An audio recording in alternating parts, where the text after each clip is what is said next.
Well, good evening, everyone. I'm glad you could all make it out after work. I certainly appreciate you coming.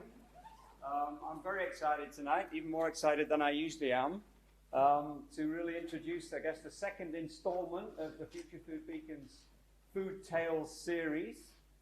And I'm particularly excited to have Professor Graziano da Silva, who's literally joining us from Chile. And from the stories that he was telling me, he literally only made it out, and hopefully he'll be able to get back home safely.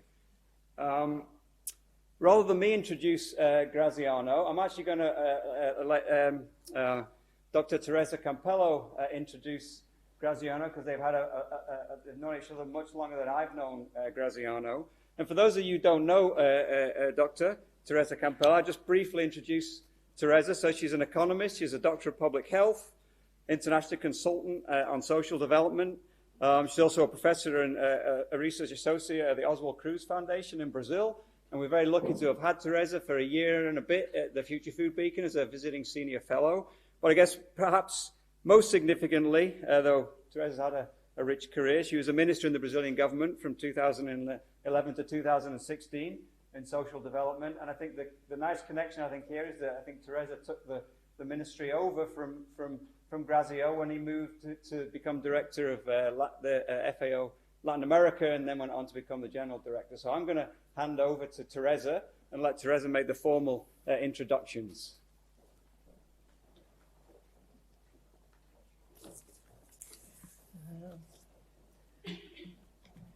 Hello, dear all. Thank you for coming. Thanks, Lex, for help us to organize this event.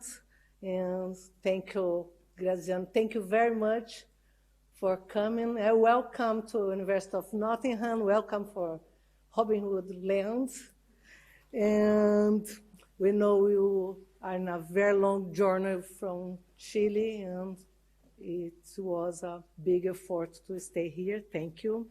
Graziano has a special talent to be, at the same time, a very good professor, an activist for social justice, and a policymaker. He has a small defect. He's very headstrong. Sometimes it's not a defect, sometimes it's a quality too. He's an agronomist, professor in Campinas State University. He also received a postgraduate degree from University of California and London School of Economics. Graziano has built a very strong legacy. He is the author of important publications on rural development and food security. He has published more than 25 books. And during his 8 years as a general director at the Food and Agriculture Organization, FAO, he transformed the United Nations Institute. He has worked very hard for South-South cooperation and against obesity, against malnutrition. It's try to organize and think in different ways to food systems and including small farmers, and it's a very, very interesting. He will talk about it for us, and well, etc., etc. It's impossible to list his achievements. Well, if I can choose, in my opinion, his most important legacy is the Zero Hunger. Zero Hunger was the Brazilian multidimensional strategy to overcome hunger, launched by President Lula and Graziano da Silva as a minister for food security at the beginning of the 20s. It was a huge campaign that had put, for the first time, the hunger in the center of the political agenda in Brazil, and put the poor people in the budget. It became an example for the whole world. Today, this expression, zero hunger, it's very well known as the Sustainable Development Goal, the SDG 2, zero hunger, but it begins with us In Brazil, it's fome zero in Portuguese. And I'm very proud to have worked with you, Graziano, and you have the stage. Thank you.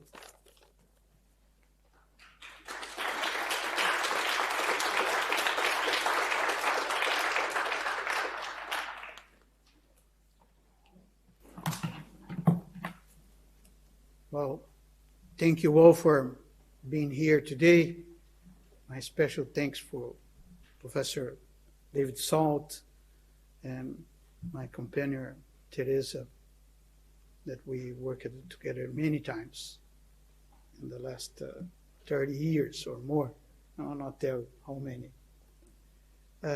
Well, this is a long journey for me. I'm just arriving from Chile. 15 hours plus 3 driving here, in addition to 5 hours to get to the airport, because the city is completely blocked, as you may know. So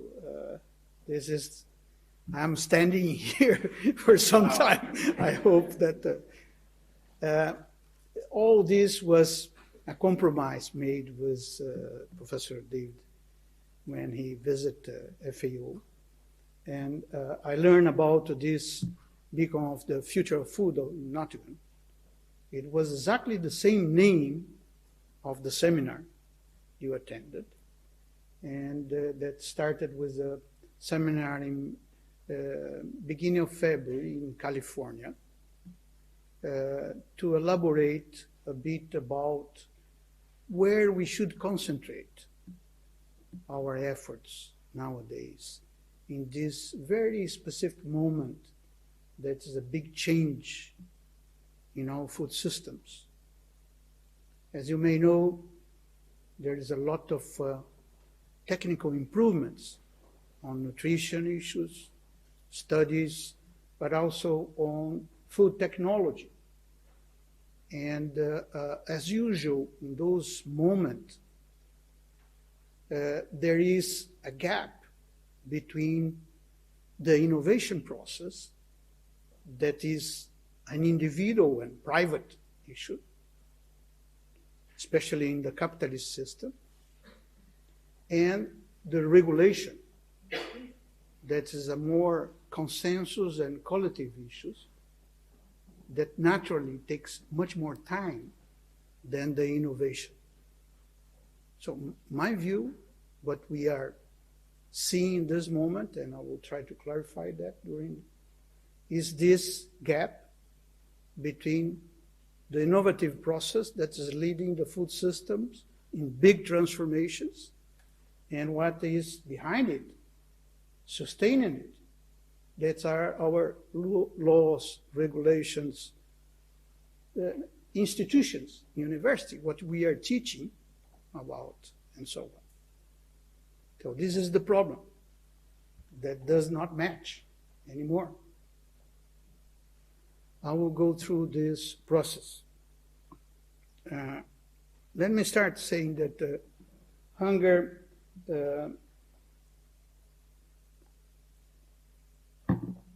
and food security has been a long discussion over all our history of humanity. In fact, we can say that agriculture is born to find a way for the hunters to provide food security. Because when you are a hunter, you go out every morning to find your food, and sometimes you don't find it. And agriculture was a way to make it stable, provide food all the time that it was needed. And so always when we talk about food, we think about agriculture, especially in my case that comes from an agronomist. My father was agronomist. I am agronomist. My son is agronomist, and so on. So it's a long tradition of farming and producing food. And we always believed that that was the solution for hunger. And in fact, it was. if you look back in the late 60s, the world was facing an incredible future of massive hunger, especially in Asia. That was all the provisions in the 60s.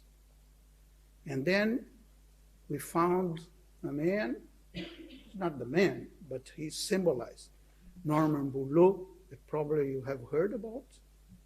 Norman Borlaug was an agronomist, scientist, working with improving yields on cereals in Mexico.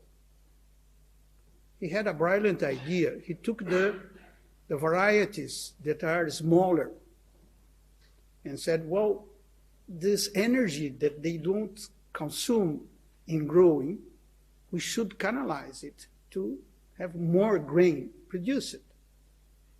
So he make varieties of wheat, corn, soybeans, much more productive.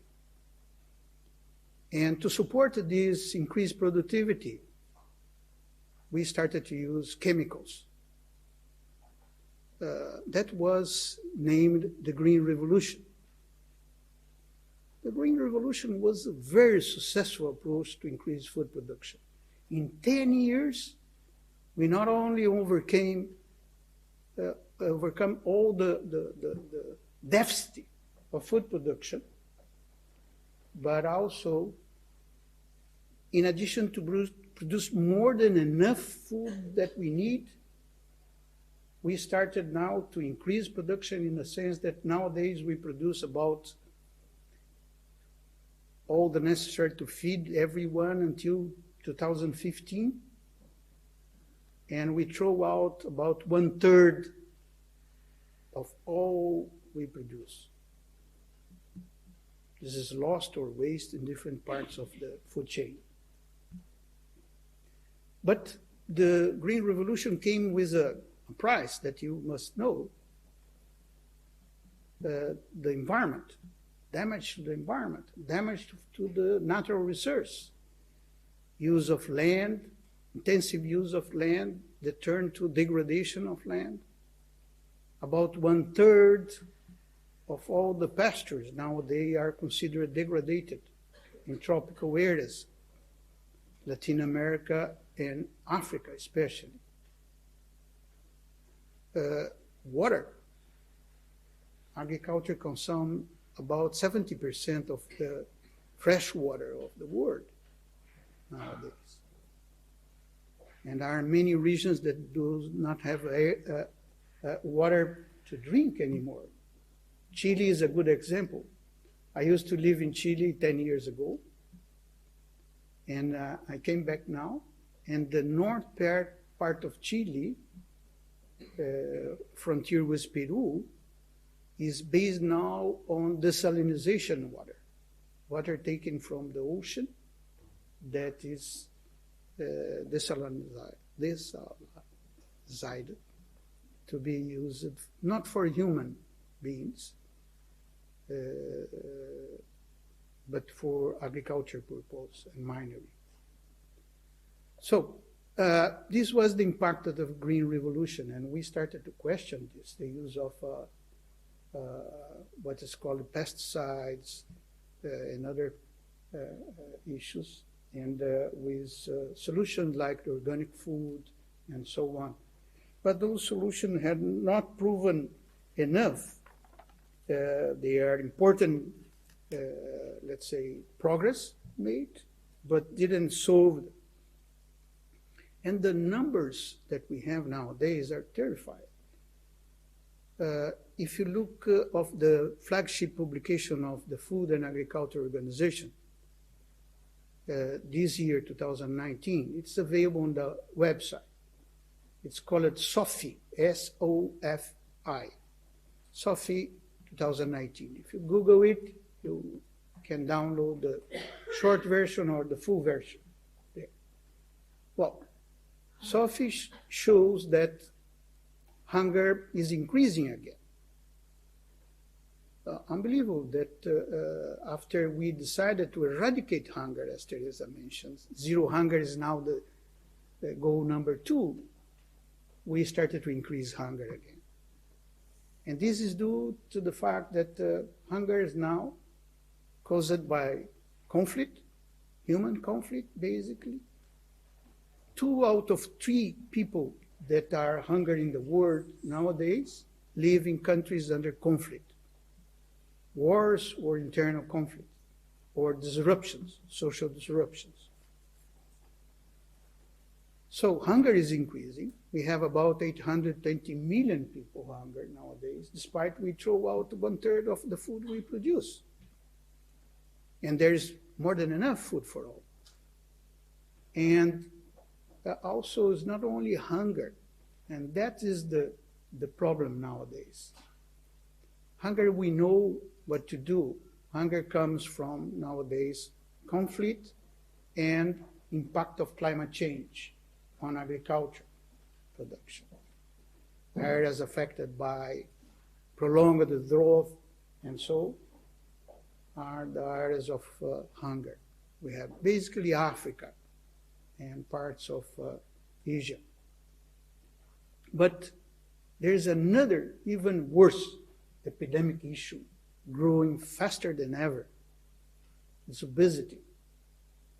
We found out when we prepared the numbers for present the SOFI this year that we present in New York in July. We found out that we have nowadays more obese people in the world than hungry people. We have about 830 million people obese and 2 billion people overweight. Can you imagine that? 2 billion people overweight? Well, we can see that. No? Walking on the streets, you can see. Taking a bus, you can see the epidemic of obesity. It's not only those 2 extreme forms of malnutrition, hunger and obesity, because this is a continuum. We have what we call the higher hunger, the hunger that we cannot see, the hunger that comes from deficiency of vitamins. Vitamin A, for example, blind people affected by deficiency of vitamin A. We have deficiency of zinc, that is crucial for young people, and so on. So mineral, vitamins, and so on. And things are getting worse because I don't know if you are aware to the fact that climate change affects not only the productivity of agriculture, makes it more difficult to produce, but it affects also, especially, and we have already scientific evidence of it, affect the content of the cereals, basically, that we eat.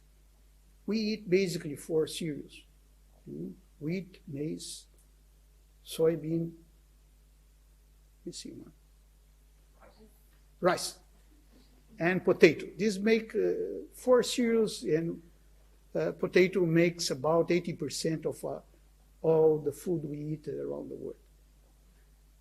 Those 4 cereals are being affected by climate change. High temperature, high level of gas effect is increasing or decreasing the vitamins, micronutrients, and also the level of protein, especially in wheat. Wheat is becoming a dangerous thing to eat, especially for the people that are allergic like me. Macaroni is not a safe food anymore.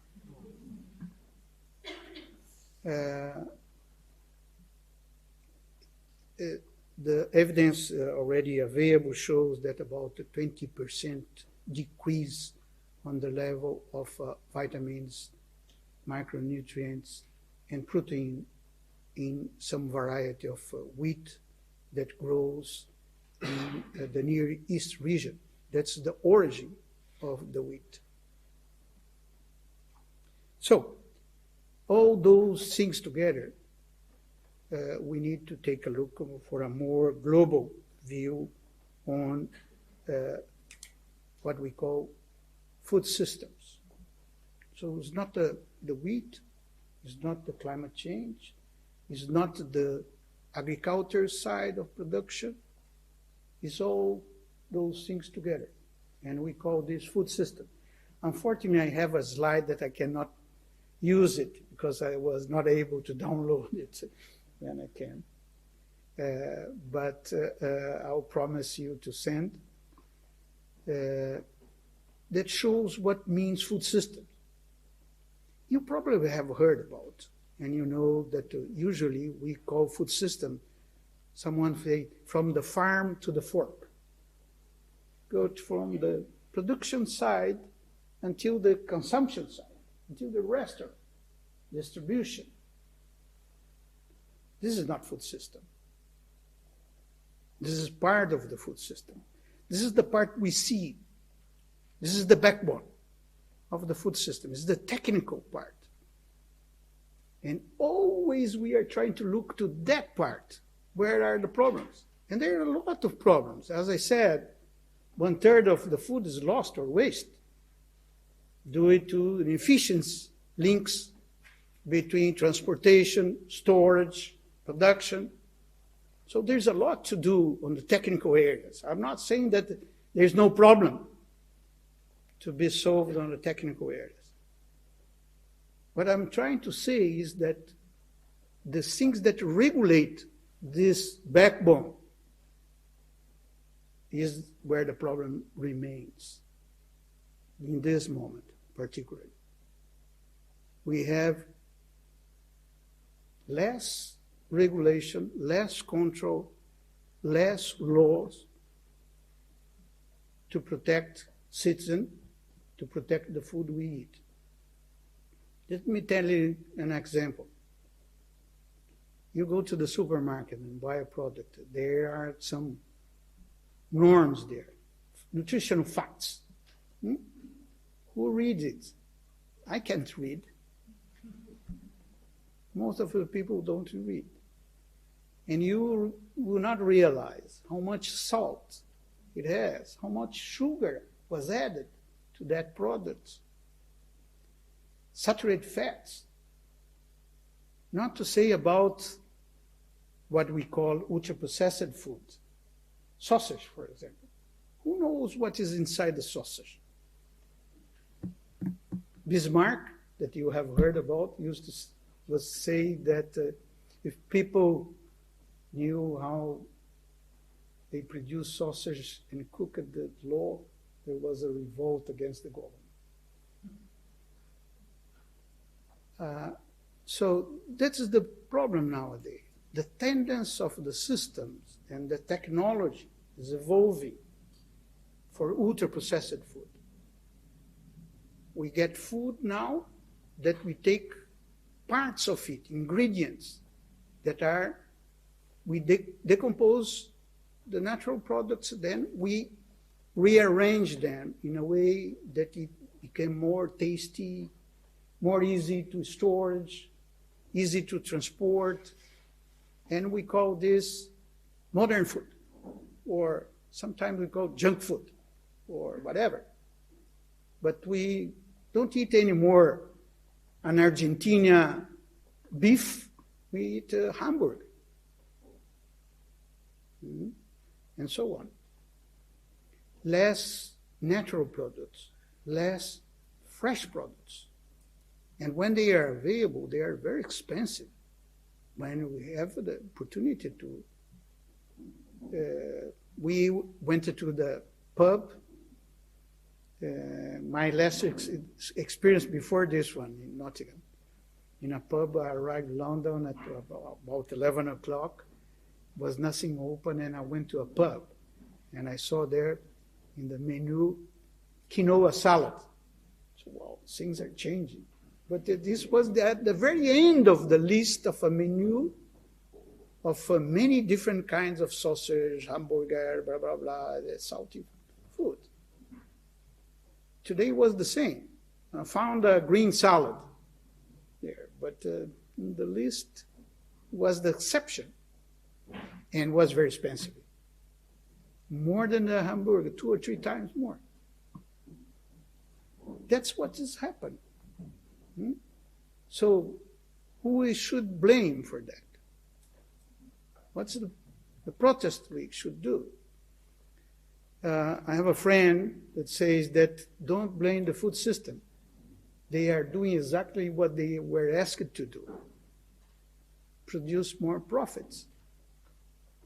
They don't care about health.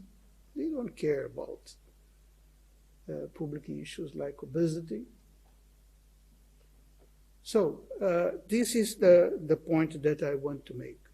And what we need, and let me enter, and I would like to enter the slides now. How should I do?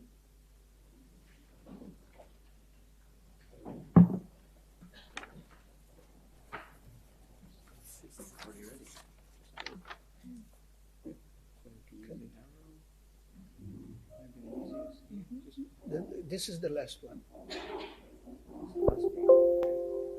This is the last one? Yes. This started with this two? This one? This one? Yeah, this one.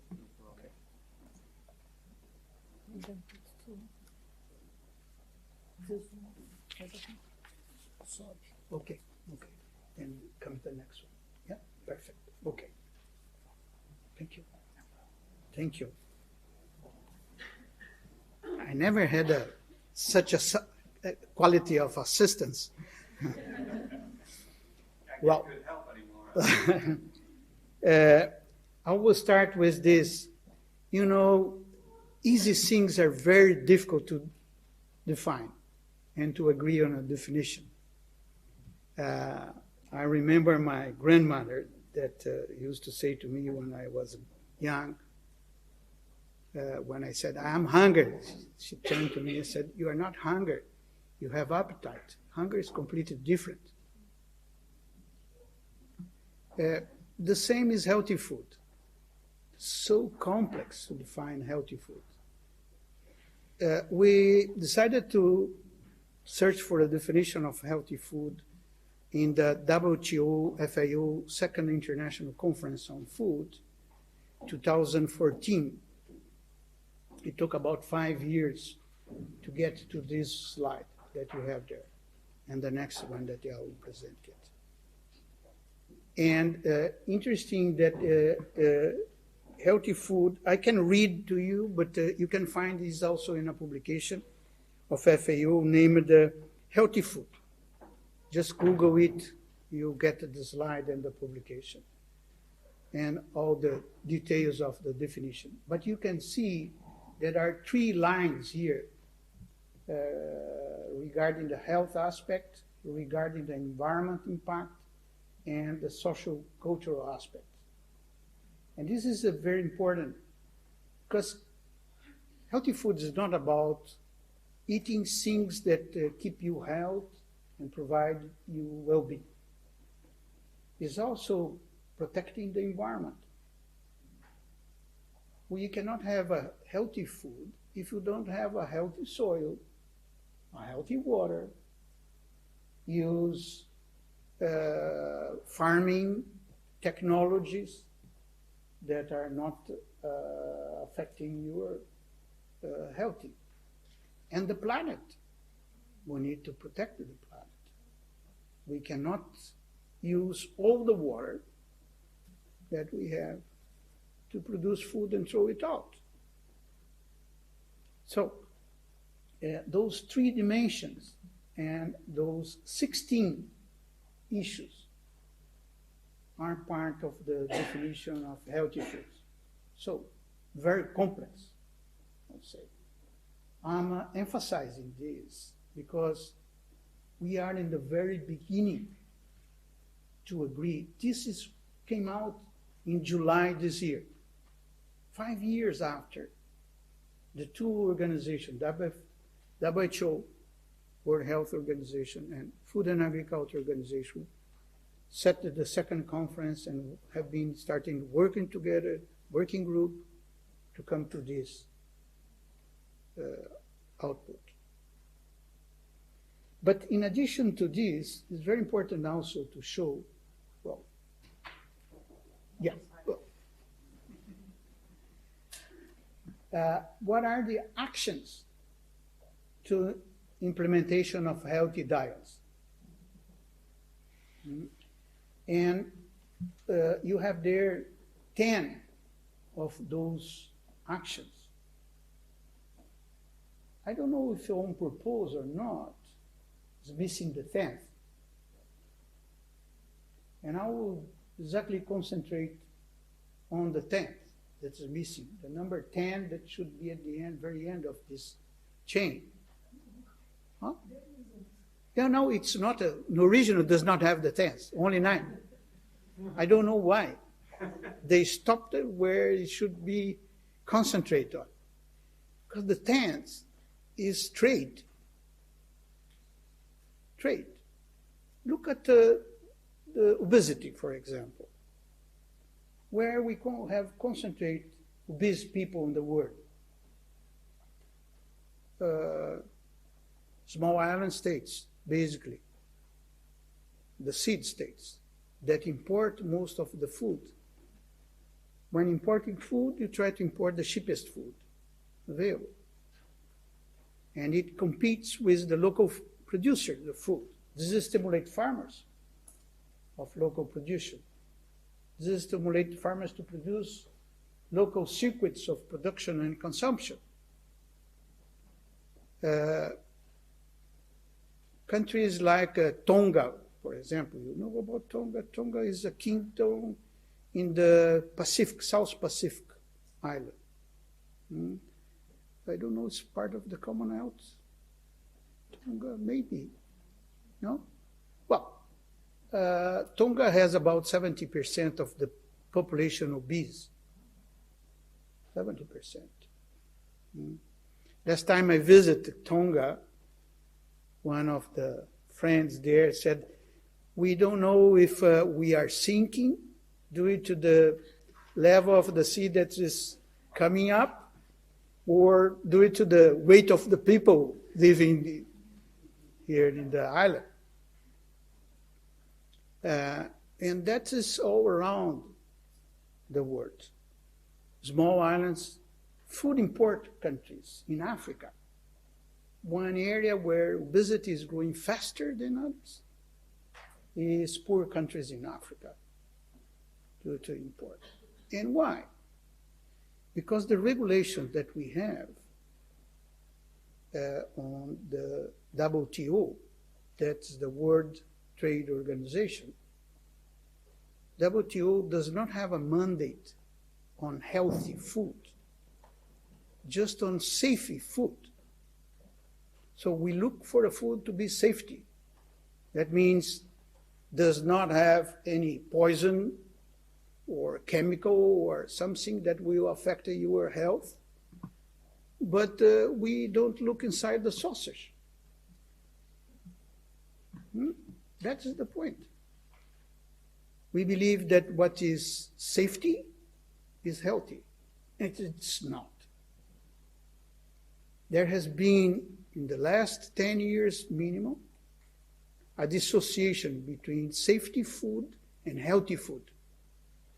And that's where there's a good example of what I said before. Technology has provided new forms of producing food, completely artificial. We are talking even about producing meat artificially or different kind of protein artificially. And we don't have a regulation on that.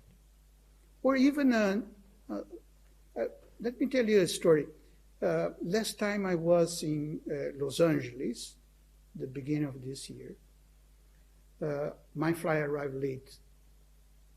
And it was 1 o'clock when I came to the hotel, and I have an appointment at 2. And I said, I need to eat something. So please, my young assistant with me, please try to find in the hotel if we can have something to eat. Ask the, no, I will ask Amazon. Amazon. Oh yes, they provide local supplies here in Los Angeles. And he asked at Amazon a salad of local products. And in 10 minutes or 15 maximum, I got a salad from the Amazon. I don't know where it came from. And nobody knows. There is no regulation about this new type of food producer or delivery food. Not at all. And this is impacting is a revolution on the food system, the use of this modern technology. And there is no regulation at all. So it's very difficult to define those things. But we can do a lot of things in the meantime. And I'll show this graphic. It's also part of the SOFI that I mentioned, SOFI 2019. At least we have 3 blocks of policies. I'm basically dedicated to policymakers. And you can see how we can affect the availability of food on the first block here. And basically put some restriction or making some change on prices, etc. You must know that nowadays the 2 products that are receiving the highest level of subsidies are the petrol and the wheat, individually products. This can be changed. It's a political decision. We can make fruits receiving subsidies, make them more available. But there is another also group on the fiscal pricing policies. It's on the bottom line there. Tax on sugar has been proven very efficient to reduce the consumptions of beverage that are intensive in sugar. Sometimes there are some of those soft drinks, they call it, that has about 40% of sugar in it. Sugar is used as a preservative issue. So it's a lot of use from the old time. Sugar was used to preserve the food, not to be eaten. And that's the way it is. Brazil lost the market on sugar, on orange juice, concentrate orange juice, due to this issue of excess level of sugar contents on it. People came back to eat fresh juice. So it's not impossible to change habits of consumption, even if they are more expensive or not so easy to get. So a lot of to do on fiscal and price policy. But on the right side is even more important: information, education, and marketing.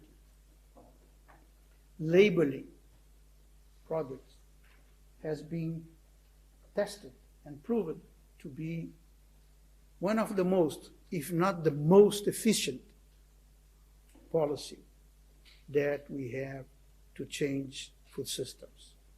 And I'm coming from Chile. Chile is leading the process on this. Products in Chile are labeled with a black seal if they have too much sugar or too much salt or too much fat. or if they have sugar added, or if they have fat added labor, even natural products. So this is a good example of that, and has changed completely. Initially, there was a huge resistance from the big companies, fighting, will not work, etc. Technically, no, we have now a lot of research showing that Chile was leading the level of obesity among children below 5. And now they are reducing it. Last time that we saw a reduction in obesity among children was an experiment, and I call it that way in purpose, done by Bloomberg and Michelle Obama in the city of New York in the first mandate of President Obama.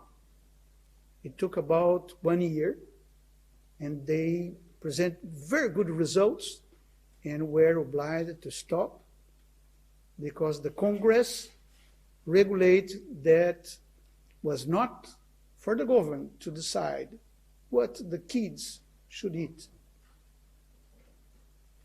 This is a big debate. If you will decide, you need the proper information, at least that. And labeling is oriented to that. And advertise. Just tell you that take care of this product. You can eat it if you want. But you must know that it has too much salt, or too much sugar, or too much fat added. So this has been, as I said, proven to be one of the most important policies. What I'm trying to say is that a lot of policies that has already been tested, but not enough adopted by the government. Governments are very reluctant to adopt it due to the economic and political pressure they receive.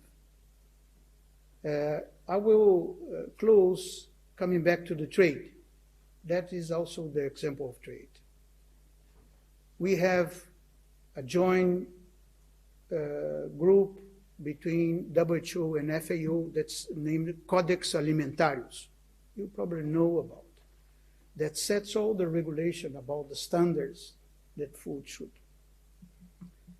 Years and years I tried to introduce the discussion of healthy foods in the Codex Alimentarius. Last time was in the meeting in Canada, January this year, of the Commission of Codex Alimentarius. And it was blocked by the European countries, leading by Italy, my country. I have a double nationality for those that don't know. Italy blocked, afraid of the salumi, the presunto Parma, all sweets of Ferrero Rocher and others. And always when we enter this kind of discussion, there is an example. Should we consider the honey a healthy food? Well, that is one of the points. I will not come back to the slide before, but you cannot consider a product as the problem. It's the diet, the problem.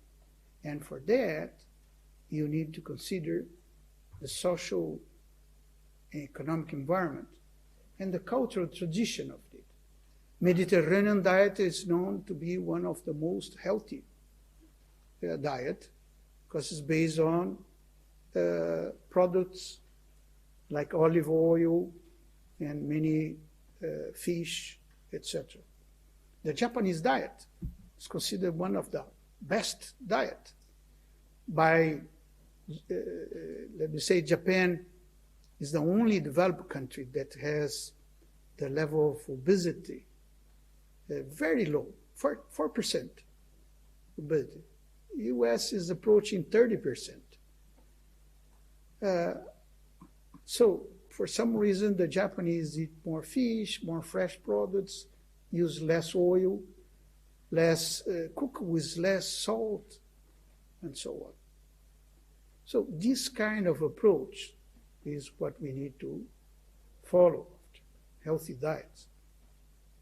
And for that, it's very important the presence of the governments of the state in the regulation process, from the advertise of the products, from the regulation what can be introduced or not in the production of the products.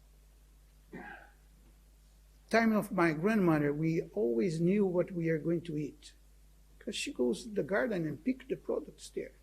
So we know. Now we don't know what we eat.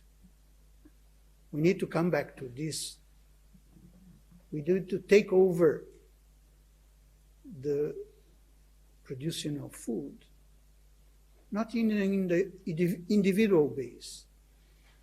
I have been seeing this discussion about eating or not eating meat and so on. And now we're talking about the farmers afraid about this discussion with the vegan and the impact they have in the environment. I'm not talking about individual issues. I'm talking about collective issues. Food systems is a collective issue.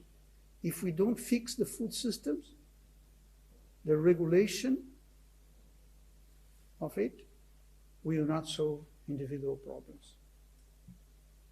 So for me, it's less important, this discussion about what we eat here, but more important, the regulation about how we can provide healthy food from the production side to the consumption, the labeling. That's it. I'll be glad to answer your questions. You certainly will have them. Thank you.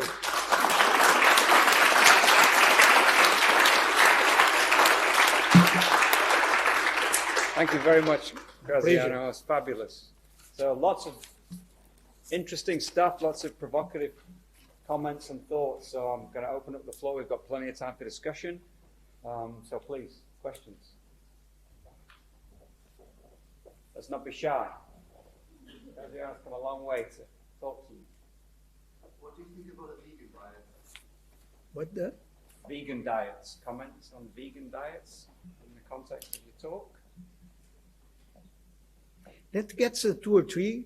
Question 3, Yep, and then blocks. Yeah. More questions, David?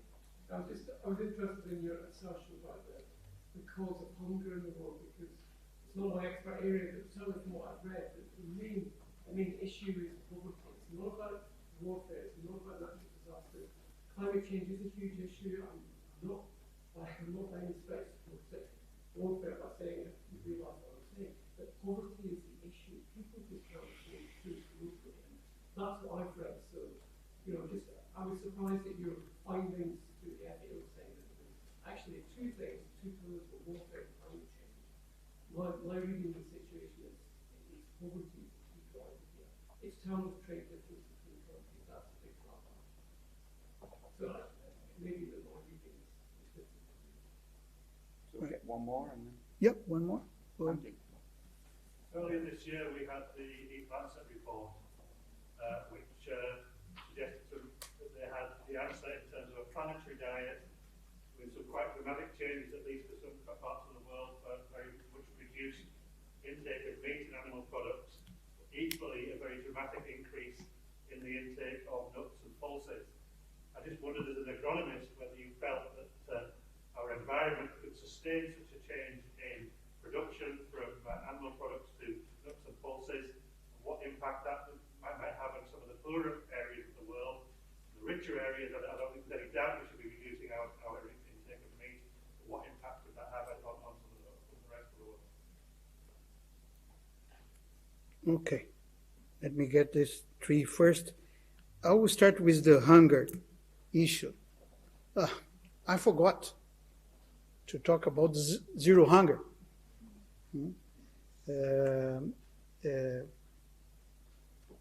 after the Green Revolution, I think that when we realized that we will not eradicate hunger, only increase production, we started to look for the demand side,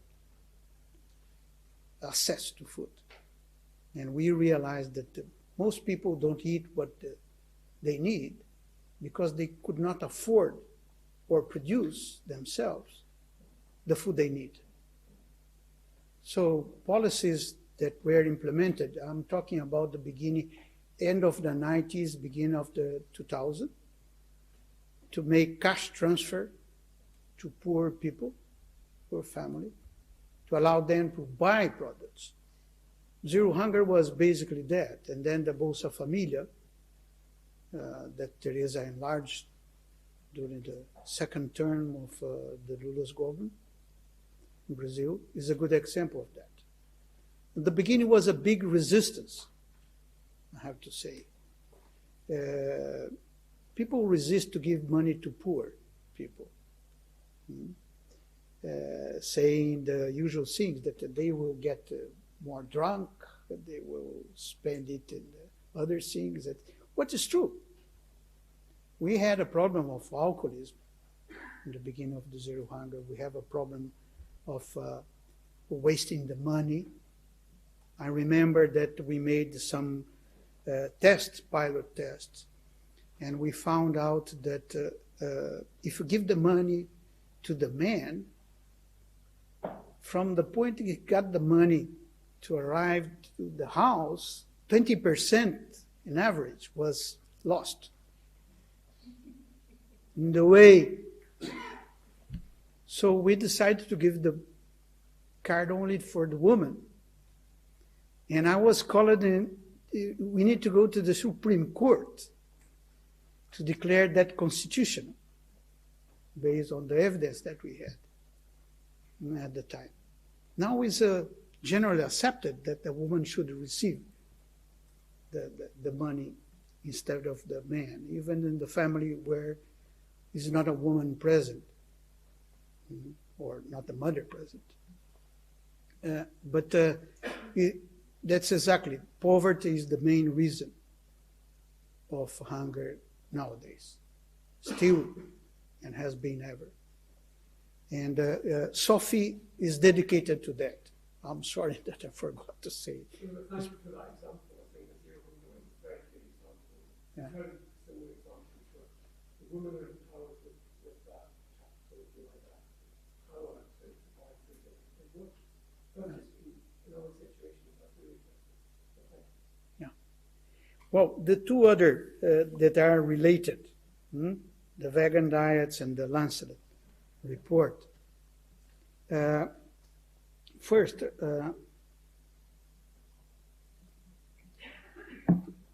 the question that if it's possible to produce all the food we need based on only a vegan approach, let's say not using any kind of product coming from animal.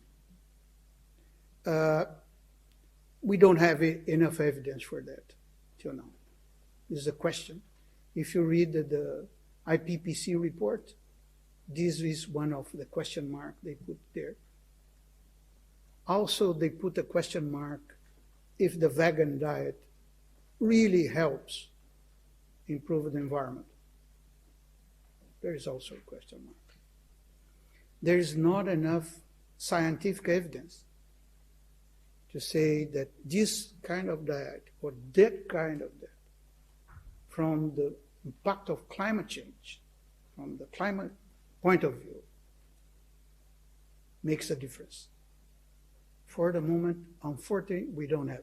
If you go to the IPPC report, there is a box, a figure there, listing all the diets known, the Mediterranean diet, the vegan diet, the usual diet, etc., and the impact. Then you go to the footnote, and you see that most of those are based on one or two studies only.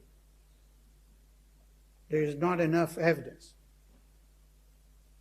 to firmly provide some knowledge on that. This is an area that we need much more. Talking on academic area, need much more research. Impact of this different kind of diets.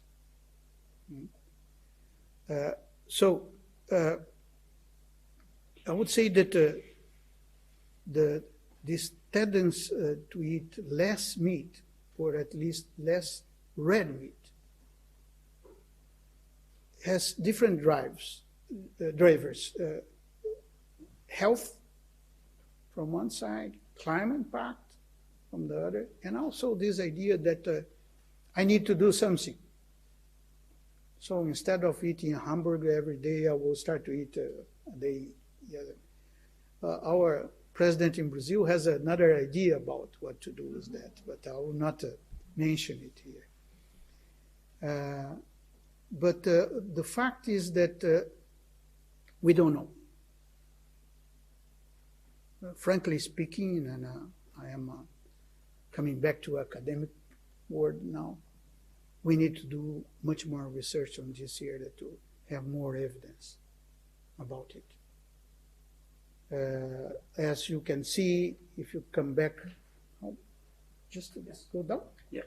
Okay. Is that Okay. what you need? Yeah. Excellent. You see here regarding the environment impact, there is somewhere that's the presence of biodiversity, with that crops, livestock, forest, blah, blah, blah, blah. We'll say, yeah, the 10th, block number 10. So even when you define healthy diets, you do not exclude animal products, and not even livestock. I'm not talking about animal, because we have fish. This is one area that we are just starting to explore, the oceans. Only 2 or 3% of the food we eat comes from the ocean, despite they are 70% of the surface of the earth. Also, it's important that livestock, particularly in Africa, and I'm talking about the Sahel, maybe you know that the Sahel is an area like a band like that goes from Senegal on the Atlantic side to Eritrea on the Indic side. This area that is below the desert of the Sahara, Egypt and so on, Algeria, and the North Africa of Burkina Faso, Mali, and so on, this area, where we have seen the conflicts more intensive between farmers and pastoralists. Pastoralism is the group, the word perhaps more affected nowadays by impact of climate change. They are nomad people, go around in these semi-desert areas, and due to the change, impact of climate change, they are going down and down, stepping on farmers' land, and that produced the conflict. And different from the old times of when Moses has the stick, now they have AK-40, heavily armed. And that is provoking a lot of death and conflict. Well, those people that are the poorest of the world depend on livestock to survive. The thing they eat are milk and goats. That's it. So we need to be very careful about this idea of a ban of animal products. Any more questions? Yep, please. Ben. Yeah. Okay. I'm interested about your the decision, your power to the Chinese guy.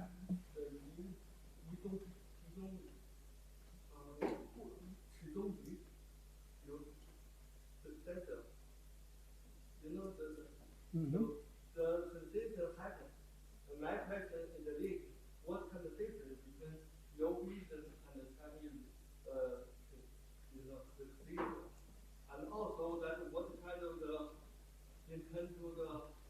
the different countries have different regulation systems. So what kind of the Chinese regulation system can apply to other countries? And also Chinese agricultural technologies, they also try to do something for Africa. So how the Chinese agricultural technologies have transferred to other countries to sort out the issue of the food security. Well, Dr. Xu is just started. He took office on the 1st of August, so a bit early to say anything about, and I would not say even if he had more time. The campaign he did was very convincing on keeping this food system as main priority in FAO. So I think that this is a good sign. Also, the Chinese government is approaching FAO from my time, asking support for improving the quality of food they produce. This was one of the biggest problems of the quality of Chinese products, including food exports. And this quality also increasing the standards of the products to be consumed internally and for exports is one of the main demands of Chinese government to FAO and WHO. I don't have, for the moment, any special concern about the fact that being a Chinese, he will not take the correct policies and suggestions. And also, let me tell you that I entered the FAO. I was before in Chile for almost 7 years as regional director for Latin America and the Caribbean, improving the zero hunger, and we made a lot of progress. And after I left the regional office, we saw a reverse in the situation of the hunger in Latin America. And said, wow, not FAO, we play a little role on that. Is the global markets, global tendency, basically Latin America and what we are facing now, Ecuador, Argentina, Chile, is an epidemic of obesity and hunger again. And due to the economic crisis that is affecting the situation, the price of commodities, export commodities. This is a point that let me make also. What I learned also these years in FAO, there is not a direct relation between food prices and hunger. If you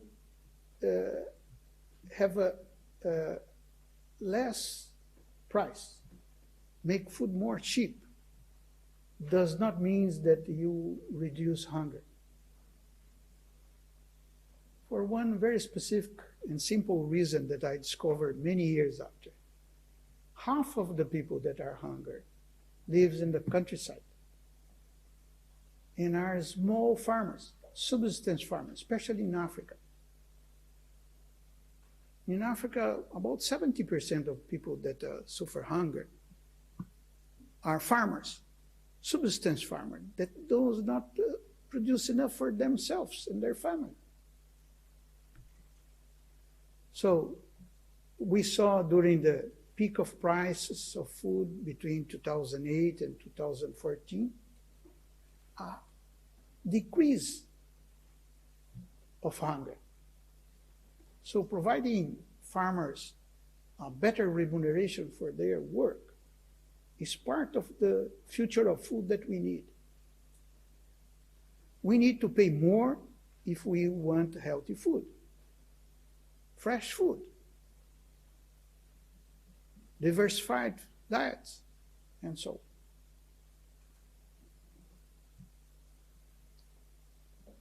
Another question? First of all, obrigada pela sua apresentação. My question will be more about the education. So you mentioned several times, I guess if I well know the fact that the government doesn't easily accept the new legislation because of all the economic inflation. But at the same time, we see that nowadays the young people and young adults in increasing number of countries are more aware of all the problems we have, especially with food, etc. And nowadays, we see people easily using the reusable water bottle or reusable cup of coffee. So what if, or if you know of any new education problem, new education techniques to tell our kids that maybe the beef isn't good for them, so we shouldn't buy it. So it would be the other way to decrease the consumption and to force the food companies to stop the production of certain kind of food that are not healthy or not good for us to consume. You want to gather up some questions, or do you want to answer that one straight away? Well, yeah, let's try to combine. Let me answer this one, and then we combine, because, Okay. well, I cut to the end of my presentation that was just talking about the youth and the role they may have on this future of food. Why?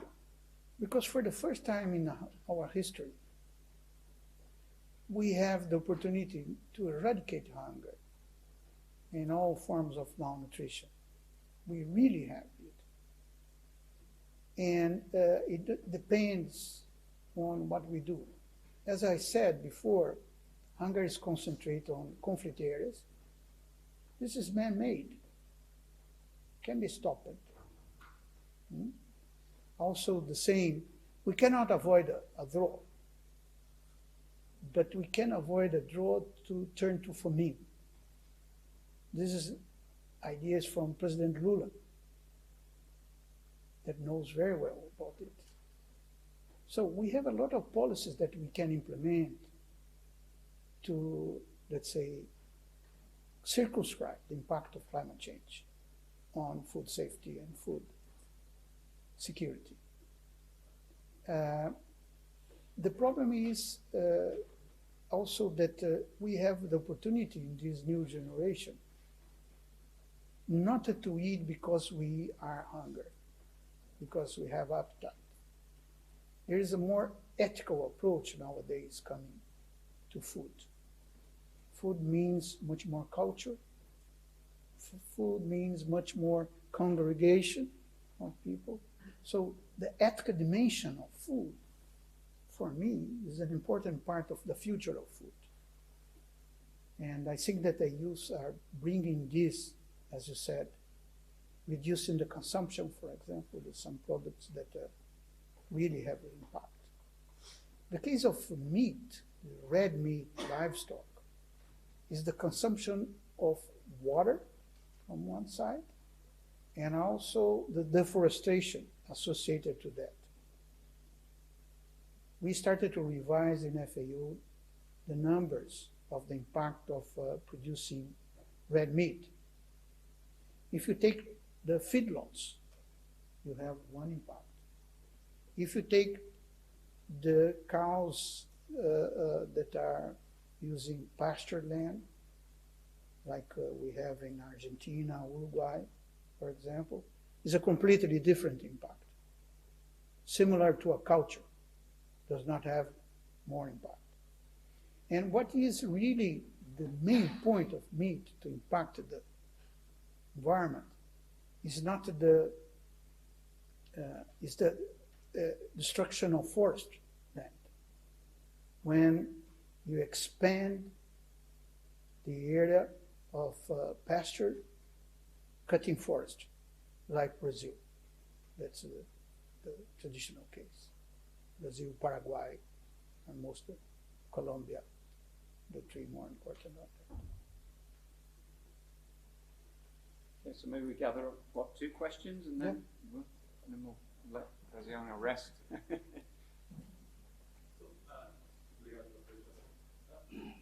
possible to bring back some of the traditional crops in order to avoid this high concentration on just wheat, maize, rice, soybean, potatoes, the lack of food people. Given the example that we gave earlier, for example, quinoa, a traditional crop that nowadays it's too expensive to be in the daily life of food than in Brazil or any other country nowadays. Do you think that is it possible to bring those crops sustainably back to the diet, to the daily diet of people around the world? Thanks for that. I'm going to take maybe just one last question. Penny. Thank you. It's a bit of a joint question. It's okay, we'll let you join too. So it's a two-part question. So Quinoa itself as well as global degradation of soil, which is reducing productivity and nutrition. I really appreciate your views on the role of agroecology and permaculture to improve soil health and to produce more nutritious food. And alongside that, kind of the opposite, we're also seeing massive investment in terms of vertical growing, using nutrient solutions to grow food rather than soil. And this is a highly technical approach, which kind of denatures the relationship with the environment. And I'd be interested to know whether you think this kind of industrialised process is a step forward or a step back. Okay, well, thank you. Two great questions, and we'll let Graziano go ahead and answer them. And then I think Let me, the farmers wanted to ask Okay. also, so great. please. So I was going to ask a double-edged question as well. 30% of the food is produced as wasted. What's your best suggestion for reducing that? And is the solution to feeding areas where there is hunger, enabling those people in those areas to encouraging and helping them to produce their own food, or improving our ability to move the available food from other areas to them?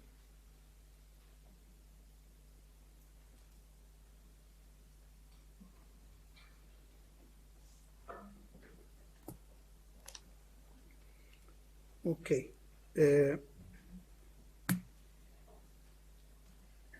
You mentioned the example of quinoa. I think this is a good example. We, in FAO, we promote quinoa, taking it from the Andean region, and it became a gourmet product that you can find in the pub at 11 p.m. in London, center of London. It's not true that it's not available for the local people. It is still available for the local people.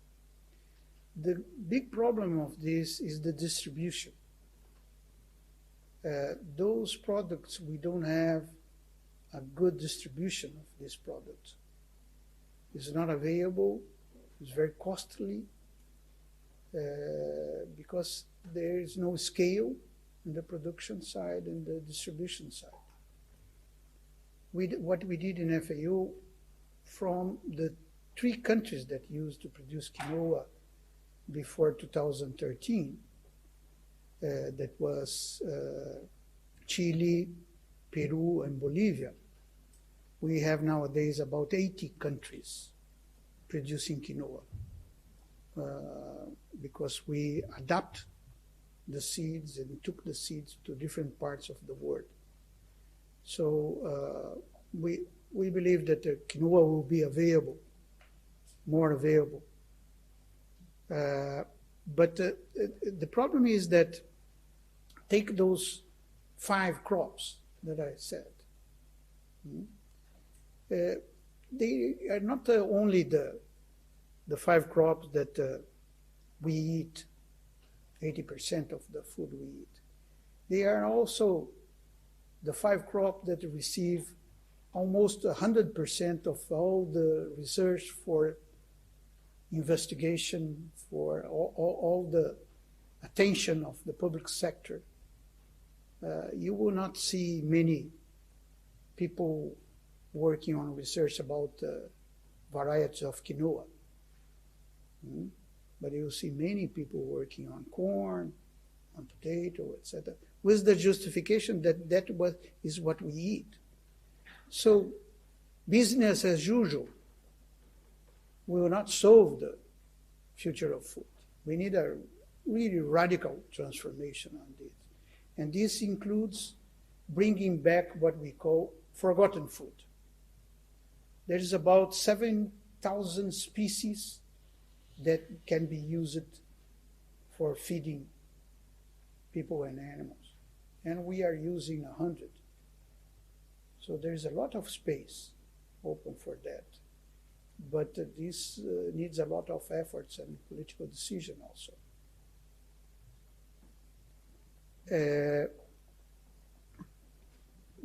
Penny, yes, we have made progress recently on the many, let's say, alternative approach. Agroecology is one of the most important of them.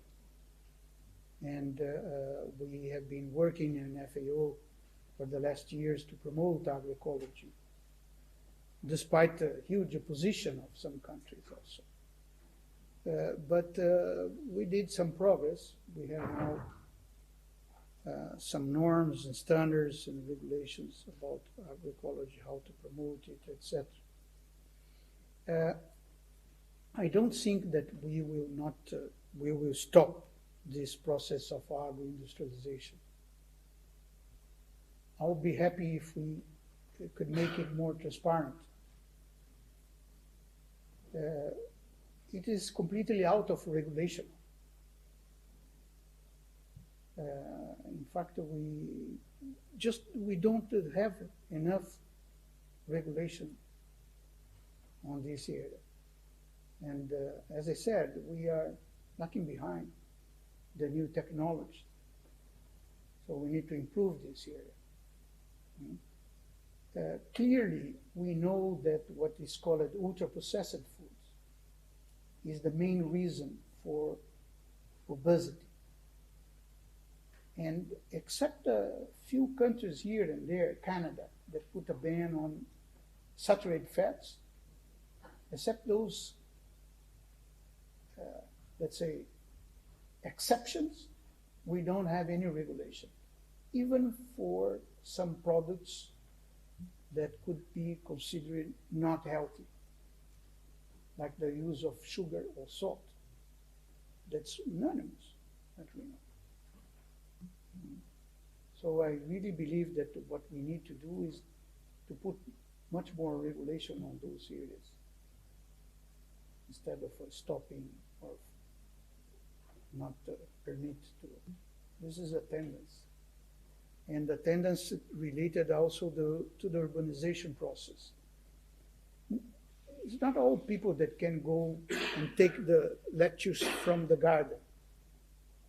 What we would like is to see it available in the supermarkets, all supermarkets. But if you go to supermarkets, and I can tell you from the country I'm living now, Chile, if you go to the supermarket, biggest supermarket, you will find a small place for vegetables. And bad quality, most of it. Why do we have healthy foods in a corner instead of having the center? There is a good example in the Lancet that was mentioned, that you compare what is considered a healthy diet, that's the Harvard diet plate, that says basically that half of what we eat should be fruits and vegetables.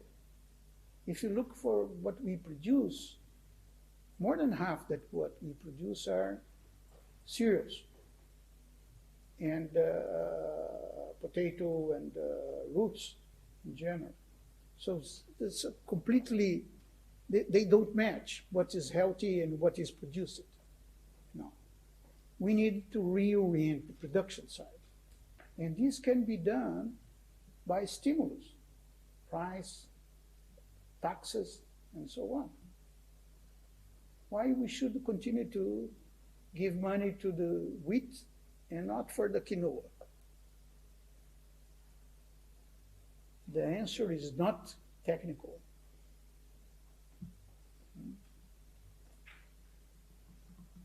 What we can do to reduce waste? Well, for the farmers, the most important is not the waste, it's what we call the lost, the food that is lost between the production and the transportation and storage. Most of the food that we lost is due to inappropriate transportation and storage process. Also, with the increasing mechanization of the harvest, we are losing much more products during the harvest. See, instead of doing manually, you do it with machinery, and you lost much more grain than if you do manually. But this is a tendency. You will not stop it. What we can do is improve quality of transport and storage, particularly storage. Storage in Africa is the key problem, for example. One of the areas that lost more food is Africa, due to inappropriate storage. Animals, sometimes you just lost it due to the lack of proper storage capacity. About what is easy, moving the food where it is needed or producing it there. This is an important question because I said we produce enough food for all. But unfortunately, where we produce the food is not exactly where it is needed. Nowadays, the big region that exports is North America and South America.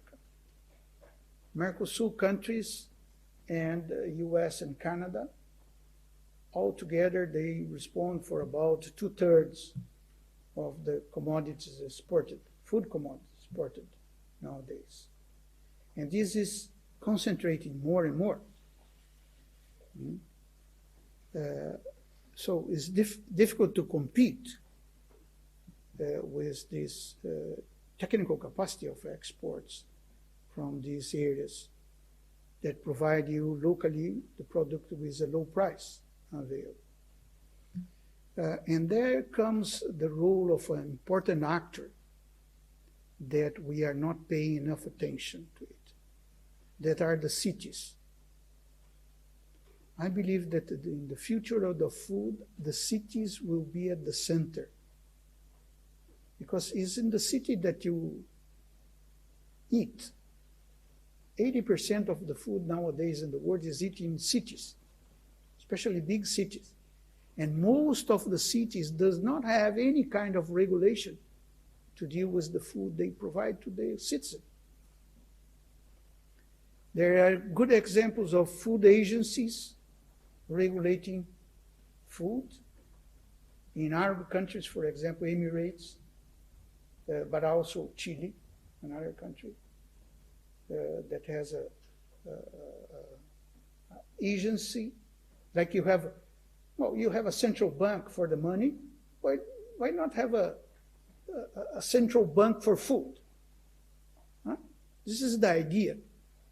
A kind of a board that will not be influenced by political issues or economic issues, etc., and protect the quality and the accessibility of the food you need.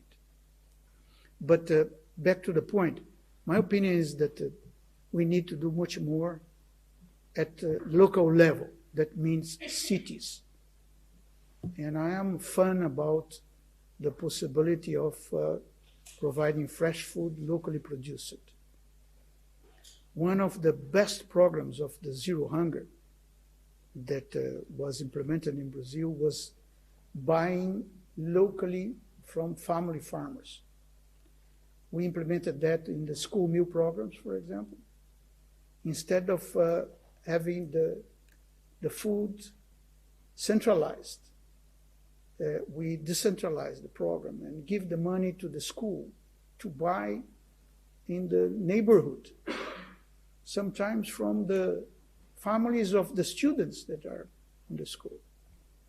Nowadays, Brazil has a law that 30%, no? 30%. 30% of the school meal program should be bought from local producers in the neighborhood of the school. And this changes completely, not only the school meal. It's much more nutritious. The children like it much more, but the results in terms of knowledge and the assistance to the school, etc., increased a lot. We have definitely studies that prove that. So buying locally is a way to stimulate small farmers that I think is part of the solution. We usually think about the small farmers as a problem. We need to think more about as a solution for the future of food. They can produce the fresh food needed. And cities can do a lot, organizing them, providing farmer market access to food, etc. Thank you very much. Okay. Thank you for your patience and your presence.